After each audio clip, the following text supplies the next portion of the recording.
جو شخص جھوٹ بولے اور غیبت کرے اس کا روزہ صرف بھوک اور پیاس کا مشق بن جائے. اللہ کے نزدیک وہ روزہ قبول نہیں. کوشش کرنا چاہیے کہ اس طرح کے گناہوں سے بچے تاکہ ظاہری و باطنی دونوں طرفین سے ہمارے روزے بارگاہ الہی میں قبول ہو سکے. وہ آج کل شو آف ہو چکے ہیں. وہ یہ دکھانے کے لیے عمرے پہ چلے جاتے ہیں کہ میرے پاس دولت ہے, میرے پاس مال ہے, میرے پاس پیسے ہیں, تو میں جا کے عمرہ ادا کر کے آؤں گی. من الشیطان الرجیم. بسم اللہ الرحمن الرحیم. درود و سلام ہو محمد و آل محمد پر. آپ تمام ناظرین کو رمضان اسپیشل پروگرام میں خوش آمدید کہتی ہوں. آج ہم ڈسکس کریں گے کہ روزے کو توڑنے والی کون سی ایسی چیزیں ہیں کھانے پینے کے علاوہ, جس کی ہمارے ساتھ موجود ہیں فہر کلثوم ایلیا صاحبہ. السلام علیکم فہر, کیسی ہیں آپ؟ اچھا, آپ بتائیں گے ہمارے ناظرین کو کہ ہم سب کو معلوم ہے کہ کھانے پینے سے تو روزہ ٹوٹ جاتا ہے. کیا کوئی ایسی چیزیں ہیں جو اس کے علاوہ بھی روزے کو حقیقی جو ہے نا قبولیت کے درجے تک پہنچنے میں رکاوٹ بنتی ہے؟ بسم اللہ الرحمن الرحیم. السلام علیکم.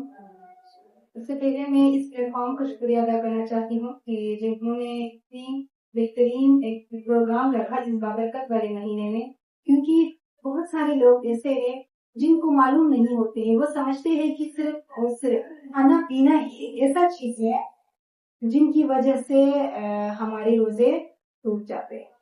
لیکن اگر حق کے معنوں میں دیکھا جائے تو بہت سارے ایسے گناہ ہیں جن کی وجہ سے ہماری جو یہ اعمال ہے, یہ جو روزہ ہے, وہ اللہ رب العزت کی بارگاہ میں قبول نہیں ہوتے. یہ کوئی میرا قول نہیں ہے, بلکہ پیغمبر خدا محمد مصطفیٰ صلی اللہ علیہ وآلہ وسلم نے فرمایا ہوا ہے. کہتے ہیں کہ کتنے ہی ایسے روزہ دار ہیں, کتنے ہی ایسے روزہ دار ہیں جو بھوکے پیاسے تو رکھتے ہیں مگر ان کا روزہ قبول نہیں ہوتا, کیونکہ وہ بہت سی گناہوں میں مبتلا ہے. ہماری ایسی گناہیں ہیں جن گناہوں کی وجہ سے ہماری جو اعمال ہے, جو یہ روزہ ہے, ایک اتنی بابرکت والے جو مہینے میں ہم ایک اعمال کرتے ہیں, وہ اعمال بھی ہم بارگاہ الہی میں قبول نہیں ہے.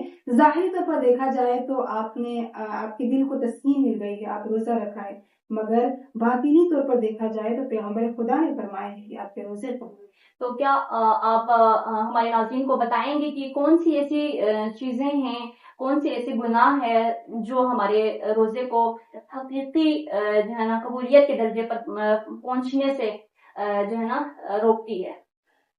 بہت سارے ایسے گناہ ہیں جن کی وجہ سے روحانی طور پر ہمارے روزے قبول نہیں ہوتے, مگر میں چند گناہان کبیرہ کا یہاں ذکر ادا کرنا چاہتی ہوں. اس میں سے ایک ہے کہ جھوٹ بولنا اور غیبت کرنا.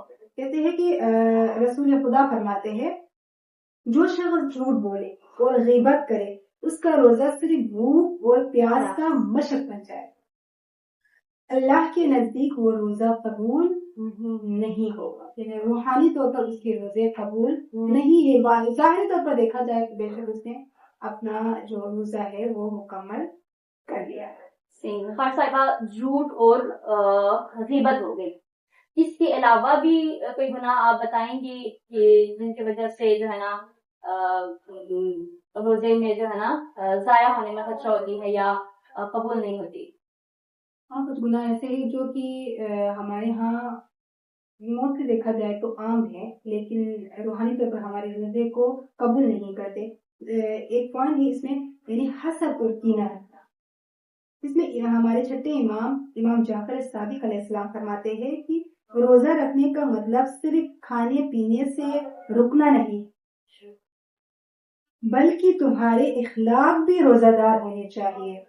حسد اور کینہ رکھنے والے کا روزہ اللہ کے نزدیک ناقص ہے, یعنی خداوند تعالی کے ہاں حسد اور کینہ رکھتے ہوئے اگر آپ روزہ رکھیں تو اس روزے کو ناقص قرار دیا گیا. پھر تو ہماری اسپیشلی میں کہوں گی خواتین میں یہ چیز زیادہ پائے جاتے ہیں ہمارے معاشرے میں, نہایت افسوس کے ساتھ کہ کینہ حسد جو ہے مردوں کے نسبت خواتین میں زیادہ جو ہے نا دیکھی. خواتین کو چاہیے کہ اسپیشلی ان چیزوں کو جو ہے نا ان چیزوں سے دور رہیں, تاکہ پورا سال جو ہے پریکٹس ہو. روزہ ہمارے لیے رمضان ایک مہینہ صرف اسی لیے ہوتا ہے کہ اس لیے بھی ہوتا ہے کہ ہم جو ہے ایسے گناہوں سے بچے رہیں اور اس چیز کو ہم نیکسٹ جو 11 منتھ ہے ان میں بھی امپلیمنٹ کریں.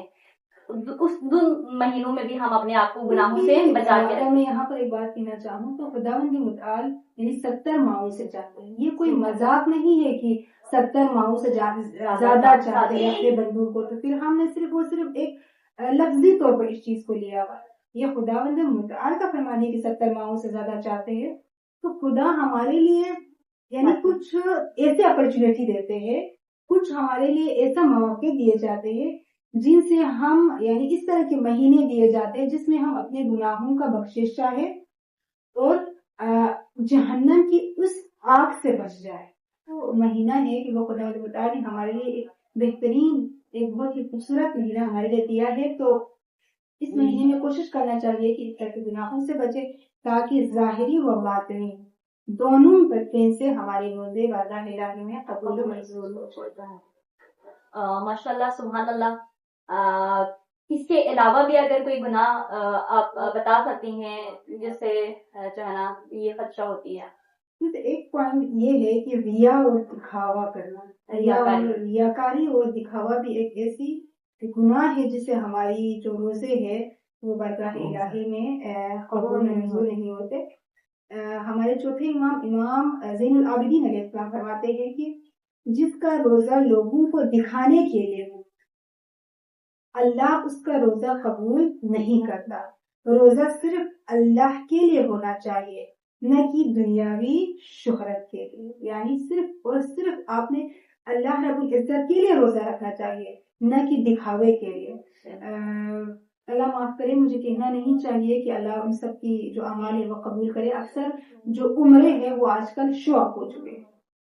وہ یہ دکھانے کے لیے عمرے پہ چلے جاتے ہیں کہ میرے پاس دولت ہے, میرے پاس مال ہے, میرے پاس پیسے ہیں, تو میں جا کے عمرہ ادا کر کے آؤں گی. اللہ قبول کرے ان کے لیے. اسی طرح کا کچھ معاملات ایسے ہیں کہ میں یہ نہیں کہوں گی کہ سب ایسے ہیں, کچھ معاملات ایسے ہیں کہ جہاں پر وہ دکھاوے کے لیے روزہ رکھتے ہیں. ہاں میں نے دیکھو کہ پورے منتھ کے میں نے روزے رکھے ہیں, دیکھو میں نے اس طرح سے روزے کھائے, اس طرح سے میں نے روزے رکھے, میرے لیے اتنا مسئلہ مسائل ہو چکے تھے پھر بھی میں نے روزہ نہیں کرا, پھر بھی میں نے روزے رکھے. یعنی دکھاوے کموں سے چیزوں میں ہو جاتے ہیں. تو وہاں پر بھی کہتے ہیں کہ وہ روزہ اللہ رب العزت کی بارگاہ میں قبول و منظور نہیں. جزاک اللہ, بہت شکریہ. ہم آپ کا تہ دل سے شکریہ ادا کرتے ہیں, اپنے قیمتی اوقات سے وقت نکال کر یہاں تشریف لائیں. تو اتنا ہی آج کے لیے کافی ہے. انشاءاللہ نیکسٹ پروگرام کو لے کر آپ لوگوں کی خدمت میں حاضر ہوتے ہیں. والسلام.